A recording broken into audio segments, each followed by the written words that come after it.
رب زدني علما.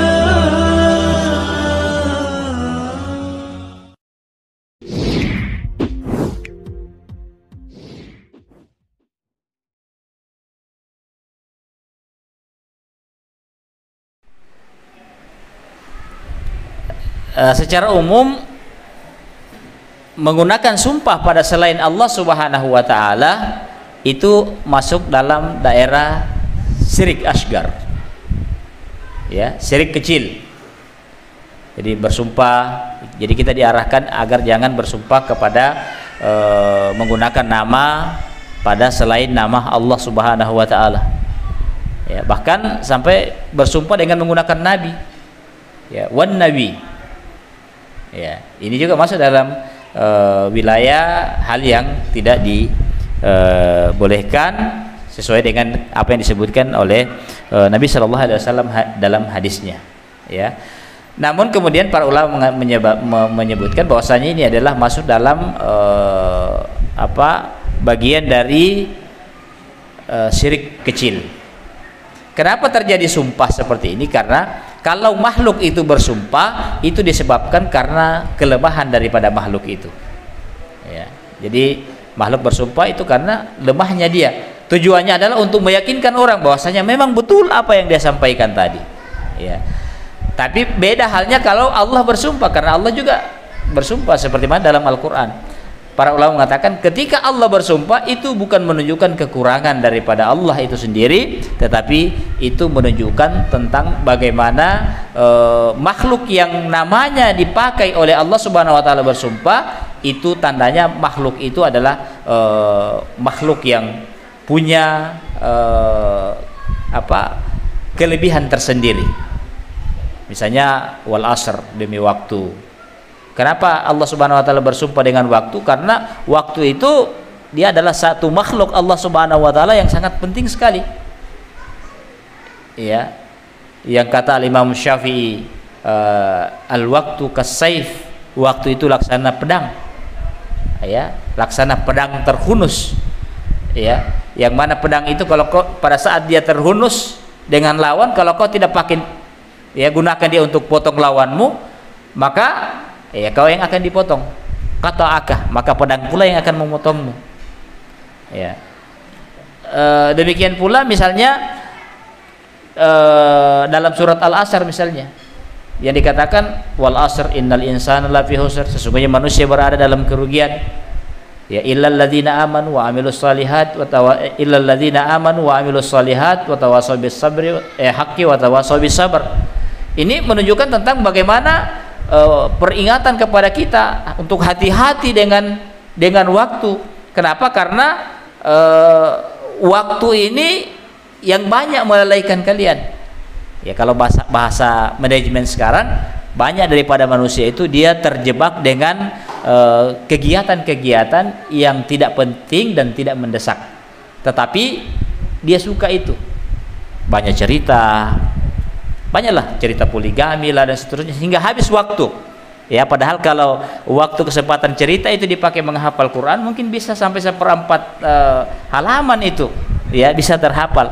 Hingga kemudian sudah sekian lama hafalan Quran tidak tambah-tambah, padahal selalu sama-sama kita. Ya, tidak dipakai murajaah, Kenapa? Karena banyak kita terjebak dengan waktu yang sebenarnya perkaranya tidak penting dan juga tidak mendesak. Ya, itu. Nah, itulah yang dimaksud oleh Al-Quran tadi, dalam keadaan merugi. Ada juga waktu yang sifatnya penting dan mendesak. Nah, ini waktu yang bikin kaget-kaget, biasanya bikin orang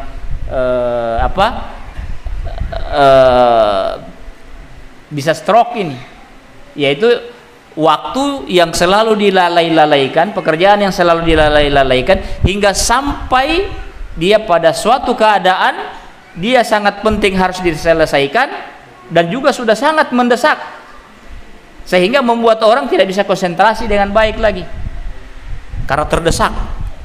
Ya, maka caranya apa? Dengan cara marah-marah sudah.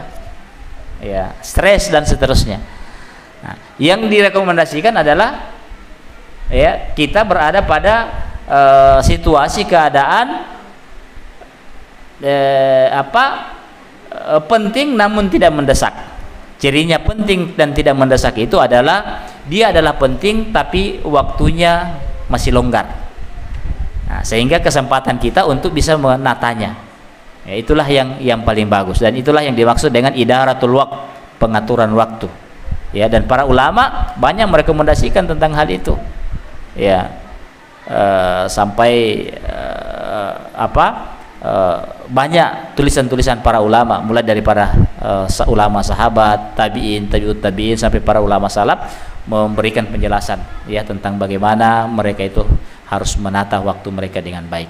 Ya, karena waktu ini dalam kehidupan kita untuk bisa efisien itu kita harus tahu, harus sadari mana pekerjaan kita itu yang kita anggap penting. Kemudian dikumpulkanlah itu, setelah itu dibuat schedule-nya dan harus diselesaikan. Sebab kalau itu tidak diselesaikan, dia akan bergeser kepada penting dan mendesak hingga kemudian membuat kita keteteran. Mungkin seperti itu barangkali. Kembali kepada tadi yang disebutkan, tapi ini masalahnya Ustadz adalah dia bersumpah bukan Tuhanku Allah. Kalau ini saya juga ini bingung juga ini. Artinya orang ini harus disuruh taklim terus supaya dia tahu ya bahwa kata-kata itu bisa membuat orang kufur. Ya, kata-kata bisa membuat orang kufur. Jangankan kata-kata seperti itu, kata-kata bercanda saja berkaitan dengan pelecehan terhadap syiar-syiar Islam itu sudah bisa menyebabkan orang itu kafir. Apatah lagi dengan mengatakan kalau bukan lagi Tuhanku Allah, walaupun memang maknanya itu adalah makna sumpah, ya, menunjukkan betul-betul ini, ya. Makanya ini adalah ucapan. Kalau seandainya itu dia tidak betul mengatakan seperti itu, artinya tidak sesuai antara perkataan dengan kenyataannya, maka dia bisa kafir betul, dan itu bukan perkara yang baik. Ya, disuruh taklim dia supaya dia tahu cara yang paling maksimal bagi seorang muslim itu adalah dia bersumpah dengan menggunakan nama Allah, dan itu harus dipahami. Ya, jangan menggunakan nama Allah tapi berbohong. Kan banyak orang seperti itu. Makanya kalau lewat orang itu selalu belajar ya dengan baik hingga dia tahu tentang bagaimana aturan-aturan sumpah, maka insya Allah ketika dia mengatakan demi Allah, sudah selesai, tidak usah dituntut lagi itu. Artinya sudah betul itu, tidak ada lagi di atasnya. Ya, demi Allah. Sama dulu pernah saya di dinas pendidikan, dia meminta saya mengerjakan sesuatu, maka saya katakan insya Allah. Maka dia bilang jangan insya Allah. Saya bilang, jadi apa paling kalau bukan insya Allah? Ya, dia bilang biasanya itu kalau insya Allah itu tidak serius itu. Saya bilang kalau kita di SMP Qurrata Ayun kalau bilang insya Allah berarti tidak ada di atasnya lagi itu. Ya, tinggal takdir yang mengalahkannya itu. Makanya jadi lagi istilah mereka ini insya Allahnya Qurrata Ayun. Ya, jadi seperti itu ya. Nah, karena memang di masyarakat begitu. Ya, kalau mereka berjanji menggunakan kata insya Allah itu ya bukan, pokoknya apa lagi demi apalah. Ya, kalau insya Allah katanya belum. Ya, padahal seharusnya kalau kita kalau orang yang mengerti tidak ada lagi di atasnya itu. Ya, mungkin sesudah itu tinggal bersumpah saja. Ya, masalahnya di masyarakat kita sudah bersumpah kita demi Allah masih dia belum ini. Itu mungkin juga karena kekurangan kita sering juga memang seperti itu ya, makanya tidak dipercaya. Ya, seperti itu. Allah taala alam ya. Sekian. Subhanakallah bihamdik asyhadu an la ilaha illa anta astaghfiruka wa atubu ilaik. Wassalamualaikum warahmatullahi wabarakatuh. قد كفاني